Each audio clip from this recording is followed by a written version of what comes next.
Hi friends, ആറര വ്ളോഗ്സിൻ്റെ മറ്റൊരു വീഡിയോയിലേക്ക് എല്ലാവർക്കും സ്വാഗതം. ഇപ്പോൾ സമയം രാവിലെ 5:30 മണി. നമ്മൾ മലമ്പുഴയിൽ നിന്ന് മറ്റൊരു സ്ഥലത്തേക്ക് തിരിക്കുകയാണ്. എങ്ങോട്ടാണ് പോകുന്നതെന്ന് ആദിത്യനോട് തന്നെ ചോദിക്കാം. നമ്മൾ എങ്ങോട്ട് പോവാ?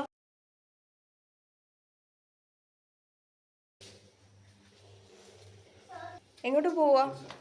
ആദ്യത്തെ നമ്മൾ എങ്ങോട്ട് പോവാ? സ്ഥലത്തിന്റെ പേര് പറഞ്ഞോയാ? എവിടെ പോവാ?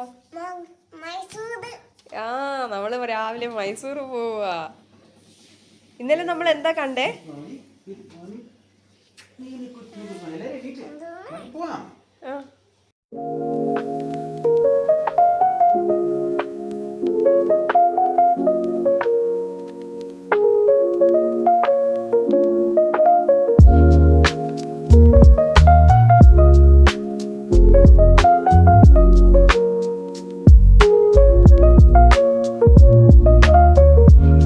അപ്പോൾ നമ്മൾ രാവിലെ ഒരു 7 മണിയായപ്പോൾ തന്നെ ഗസ്റ്റ് ഹൗസിൽ നിന്ന് ഇറങ്ങി നമ്മൾ മൈസൂർക്ക് തിരിക്കുവാണ്.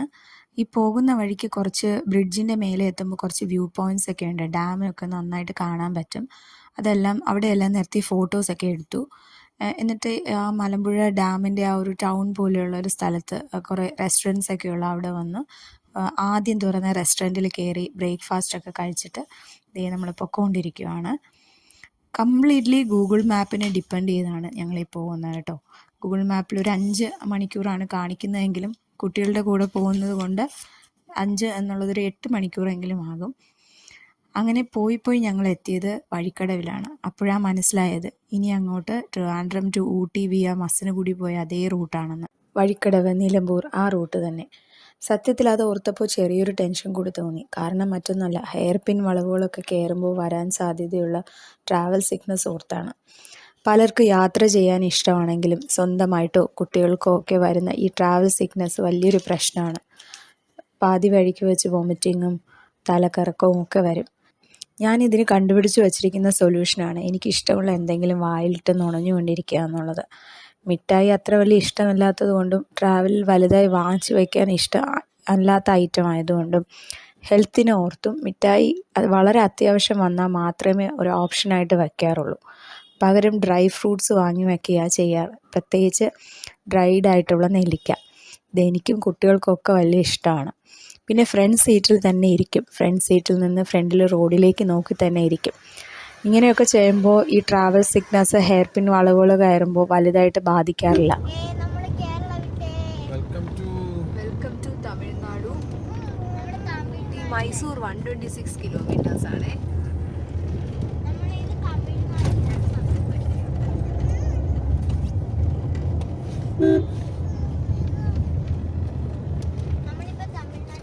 നേരെ ചെന്ന് ഹോട്ടലിൽ ചെന്ന് ചെക്ക് ഇൻ ചെയ്ത് നമുക്ക് ഇത് പാലസ് കാണാൻ പോകാനുള്ള സമയമുള്ളൂ. ഇപ്രാവശ്യം ഗൂഡല്ലൂർ എത്തിയപ്പോഴാണ് ലഞ്ച് കഴിച്ചത്. ഇടയ്ക്ക് ഒത്തിരി പ്രാവശ്യം കുട്ടികൾക്ക് സൈഡിൽ ഓരോന്ന് കാണാനായിട്ടും പിന്നെ യൂറിൻ പാസ് ചെയ്യാനായിട്ടൊക്കെ നിർത്തിയെങ്കിലും ഗൂഡല്ലൂർ എത്തിയപ്പോഴാണ് നമ്മൾ ലഞ്ച് കഴിച്ചത്. അപ്പോൾ ഭയങ്കര വിശപ്പായി തുടങ്ങിയായിരുന്നു. ഗൂഡല്ലൂരിലുള്ള ഒരു റിസോർട്ടിൻ്റെ ഫാമിലി റെസ്റ്റോറൻറ്റിൽ നിന്നാണ് ഞങ്ങൾ ലഞ്ച് കഴിച്ചത്. നല്ല മീൽസ് ആയിരുന്നു.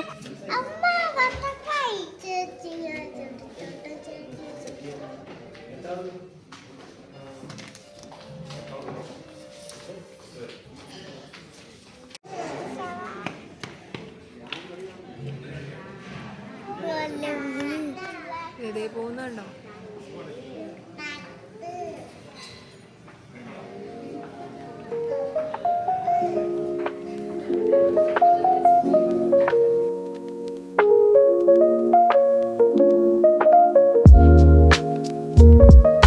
ഈ ജംഗ്ഷൻ വന്നിട്ട് വലത്തേക്ക് തിരിഞ്ഞാൽ ഊട്ടിയും ഇടത്തേക്ക് തിരിഞ്ഞാൽ മസനഗുഡി വഴി ഊട്ടിക്ക് പോകുന്ന റൂട്ടുമാണ് കേട്ടോ. നമ്മൾ ഇപ്രാവശ്യം മൈസൂർ പോകുന്നത് മസനഗുഡി വഴി ഊട്ടിക്ക് പോകുന്ന അതേ റൂട്ട് തന്നെയാണ്.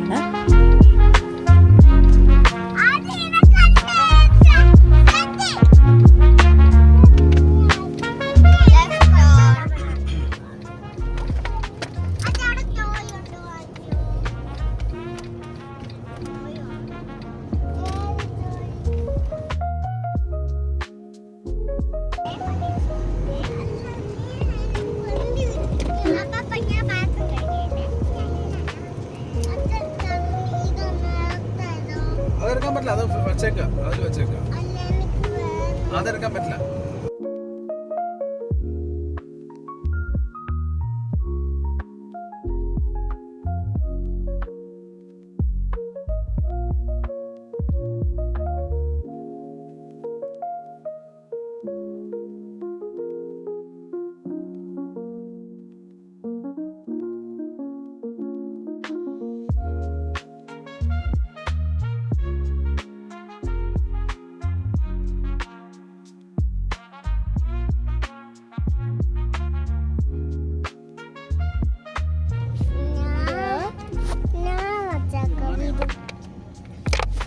ഉച്ചയ്ക്ക് ഒരു 2 മണിയായപ്പോൾ മുതുമലൈ നാഷണൽ പാർക്കിൻ്റെ എൻട്രൻസിലെത്തി.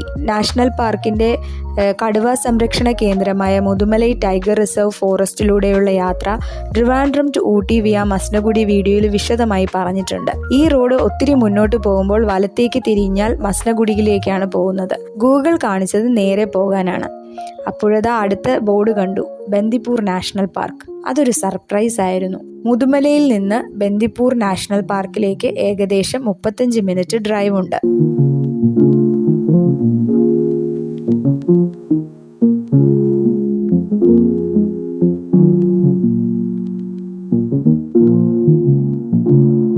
ബന്ദിപ്പൂർ നാഷണൽ പാർക്കിൻ്റെ കടുവ സംരക്ഷണ കേന്ദ്രമാണ് Bandipur tiger reserve. Bandipur tiger റിസർവിലേക്ക് കയറുമ്പോൾ തന്നെ അവിടെ നിർത്തി നമ്മുടെ വണ്ടി നമ്പർ നോട്ട് ചെയ്യുകയും അവർ കുറേ ഇൻസ്ട്രക്ഷൻസ് ഒക്കെ തരും. അല്ലാതെ തന്നെ കാട്ടിലൂടെയുള്ള യാത്രയിൽ എന്തൊക്കെ പാലിക്കണമെന്ന് അവിടെ ബോർഡ് വച്ചിട്ടുണ്ട്. അത് വയലേറ്റ് ചെയ്താൽ 1000 രൂപയാണ് ഫൈൻ.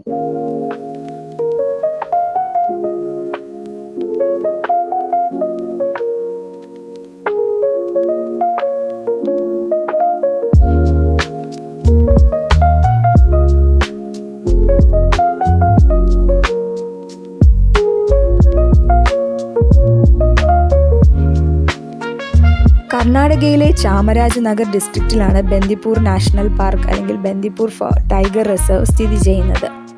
ബന്ദിപ്പൂർ ടൈഗർ റിസർവ് ഇന്ത്യയിൽ തന്നെ കടുവകളെ സംരക്ഷിക്കുന്നതിലെ എണ്ണത്തിൽ 2ാം സ്ഥാനത്താണ്. കടുവയെ കൂടാതെ ആന, മാൻ, കരടി, കുറുക്കൻ, കഴുതപ്പുലി, വിവിധ ഇനം പാമ്പുകൾ, വംശനാശ ഭീഷണി നേരിടുന്ന പലതരം മൃഗങ്ങളും പക്ഷികളും ജീവികളും ഒക്കെ ഈ നാഷണൽ പാർക്കിൽ സംരക്ഷിക്കപ്പെടുന്നുണ്ട്. ഇതുകൂടാതെ വിലപിടിപ്പുള്ള മരങ്ങളായ തേക്ക്, ചന്ദനം, rosewood, giant clumping bamboo, Indian laurel തുടങ്ങി പലതരത്തിലുള്ള മരങ്ങളും ഈ വനത്തിലുണ്ട്. ബന്ദിപ്പൂർ നാഷണൽ പാർക്ക് വിശദമായി കാണണമെന്നുള്ളവർക്ക് ഇവിടെ ജംഗിൾ ലോഡ്ജുകളും റിസോർട്ടുകളും അവൈലബിൾ ആണ്. ഇവിടെ താമസിച്ച് ജീപ്പ് സഫാരി നടത്താവുന്നതാണ്. ജീപ്പ് സവാരി നടത്താനുള്ള ലൈസൻസ് ഇവിടുത്തെ ജംഗിൾ ലോഡ്ജുകൾക്കും റിസോർട്ടുകൾക്കും മാത്രമേ ഉള്ളൂ. രാവിലെ 6 മണി മുതൽ രാത്രി 9 മണി വരെ മാത്രമേ ഈ റോഡ് വഴി വാഹനങ്ങളെ കടത്തിവിടൂ. മൃഗങ്ങളുടെ സംരക്ഷണത്തിന് വേണ്ടിയാണിത്.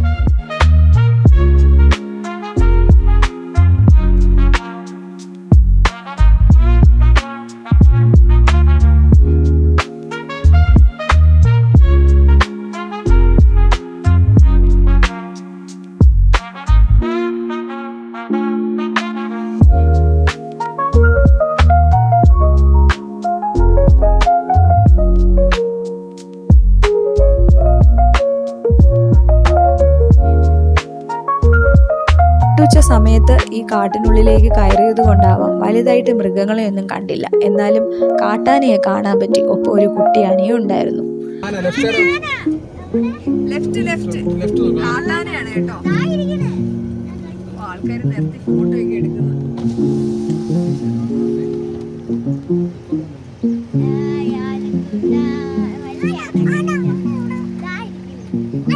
കുട്ടിയാനയുണ്ട്, വിട്ടോ. ഒത്തിരി ആൾക്കാർ വണ്ടി നിർത്തി ഫോട്ടോ എടുക്കുകയും പുറത്തിറങ്ങുകയും ചെയ്യുന്നുണ്ടായിരുന്നു. ഞങ്ങൾ അതിനൊന്നും നിന്നില്ല. ഞങ്ങൾ വണ്ടി നേരെ വിട്ടു.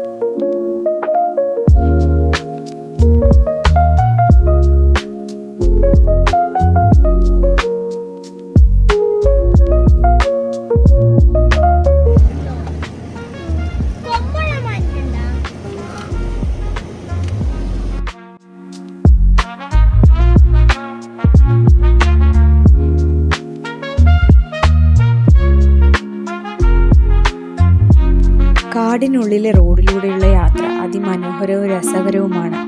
കുറച്ച് മൃഗങ്ങളെയൊക്കെ കാണാൻ പറ്റിയാൽ ഭാഗ്യം. അതിന് രാവിലെ 6 മുതൽ 8 മണി വരെയുള്ള സമയത്തോ വൈകുന്നേരം 5 മണി കഴിഞ്ഞുള്ള സമയത്തോ ഈ വഴി വരണം. യാത്ര ആസ്വദിക്കുന്നവരാണ് നമ്മുടെ ഒപ്പമുള്ള കുട്ടികളെങ്കിൽ അവർക്കും ഇത് പുതുമയേറിയ അനുഭവം തന്നെയായിരിക്കും. കാടിൻ്റെ ഭംഗിയും കാഴ്ചകളും യാത്രയുടെ സുഖവും ഒപ്പം കേൾക്കാൻ നല്ല പാട്ടും ഉണ്ടെങ്കിൽ അത് മറക്കാനാവാത്ത എക്സ്പീരിയൻസ് തന്നെയാണ്.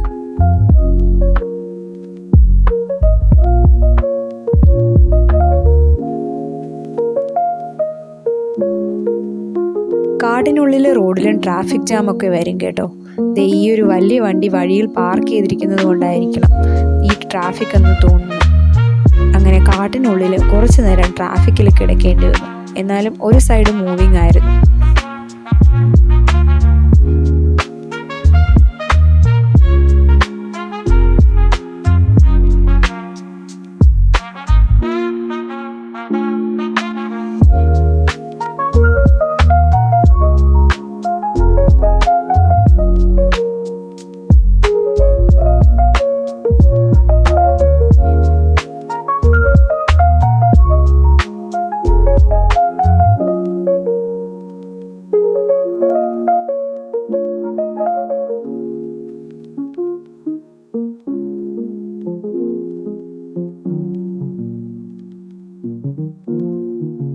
ഏകദേശം 25 മിനിറ്റാണ് ബന്ദിപ്പൂർ ഫോറസ്റ്റിലൂടെയുള്ള യാത്ര. ഫോറസ്റ്റ് ഏരിയ നമ്മളിപ്പോൾ കഴിഞ്ഞു. ഇനി നേരെ ഹോട്ടലിലേക്ക് പോകണം എന്നാണ് പ്ലാൻ ചെയ്തിരിക്കുന്നത്. പക്ഷേ ഇപ്പോൾ സമയം 3 മണി കഴിഞ്ഞു. ഹോട്ടലിൽ എത്തിയ ശേഷം ഇന്ന് തന്നെ മൈസൂർ പാലസിൽ പോകണമെന്നാണ് പ്ലാൻ ചെയ്തിരിക്കുന്നത്. പക്ഷേ ഹോട്ടലിൽ എത്താൻ ഇനിയും സമയം 1.5 മണിക്കൂർ എടുക്കും. പിന്നെ ഹോട്ടലിൽ എത്തി ഫ്രഷായി 5:30 മുൻപ് മൈസൂർ പാലസിൽ എത്തുക എന്നത് പ്രാക്ടിക്കൽ അല്ല എന്ന് തോന്നിയതുകൊണ്ട് ബന്ദിപ്പൂർ നിന്ന് നേരെ ഗൂഗിൾ മാപ്പ് മൈസൂർ പാലസിലേക്ക് സെറ്റ് ചെയ്തു.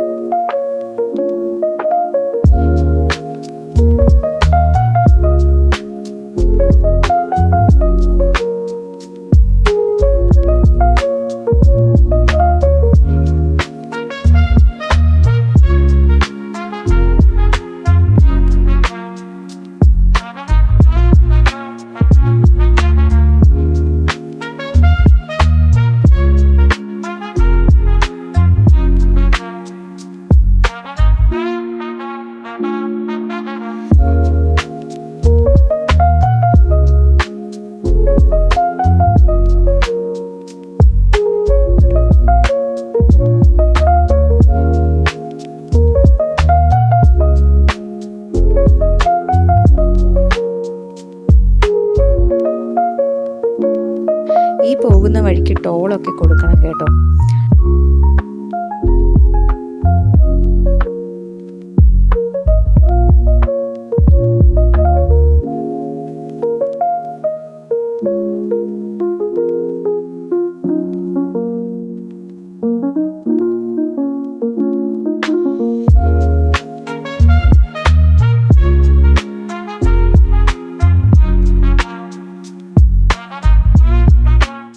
അങ്ങനെ 4:50 ആയപ്പോൾ മൈസൂർ പാലസിലെത്തി.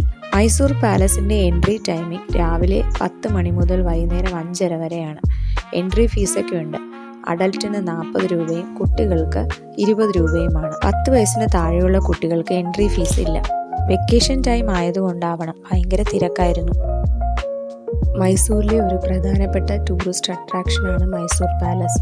വാഡിയർ രാജാക്കന്മാരാണ് 14-ാം നൂറ്റാണ്ടിൽ ഈ കൊട്ടാരം നിർമ്മിക്കുന്നത്. കൊട്ടാരത്തിനകത്ത് ഫോട്ടോസും വീഡിയോസും ഒന്നും എടുക്കാൻ പറ്റില്ല. 3 നിലകളാണ് കൊട്ടാരത്തിലുള്ളത്. കൊട്ടാരത്തിന് ചുറ്റും പൂന്തോട്ടങ്ങളും അമ്പലങ്ങളും ഉണ്ട്. പണ്ടുകാലത്ത് രാജാവിൻ്റെ ദർബാറിലെ പ്രധാനപ്പെട്ട ആൾക്കാർ താമസിച്ചിരുന്ന ചെറിയ വീടുകളുമുണ്ട്. കൊട്ടാരത്തിൻ്റെ 3-ാം നിലയിൽ ടൂറിസ്റ്റിനെ കയറ്റി വിട്ടിരുന്നില്ല. 2-ാം നിലയിലാണ് ഈ വലിയ ഹാൾ. മുൻഭാഗത്തെ പൂന്തോട്ടം കാണാൻ പറ്റുന്ന രീതിയിലുള്ളതാണ് ഇവിടെ നിന്നുള്ള വ്യൂ. ഇത് കണ്ടിട്ട് ഇവിടെ നിന്നാണ് പണ്ട് രാജാവ് ജനങ്ങളെ അഡ്രസ്സ് ചെയ്തിരുന്നതെന്ന് തോന്നുന്നു.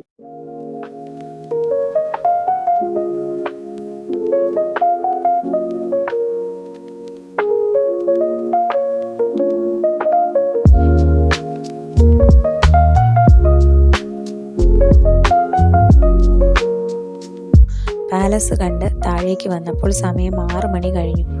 കുട്ടികൾക്ക് ഡാൻസ് റീൽസ് ചെയ്യണമെന്ന് പറഞ്ഞു. അതും ഷൂട്ട് ചെയ്തതിന് ശേഷം അവിടെ തന്നെയുള്ള ഒരു കഫേയിൽ പോയി ചായ കുടിച്ചു.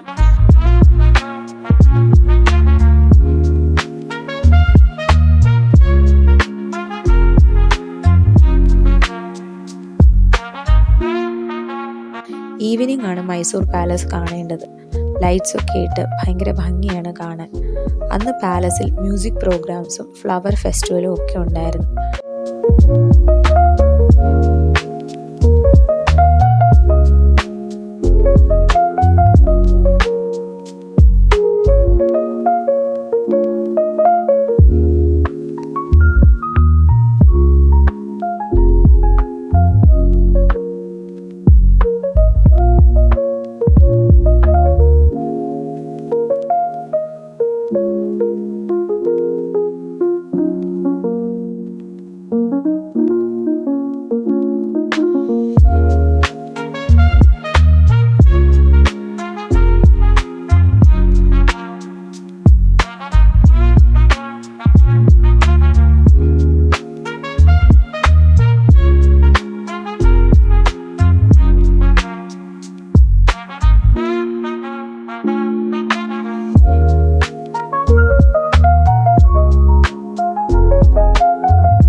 എല്ലാം കഴിഞ്ഞൊരു 7:30 ഞങ്ങൾ ഹോട്ടലിലേക്ക് തിരിച്ചു.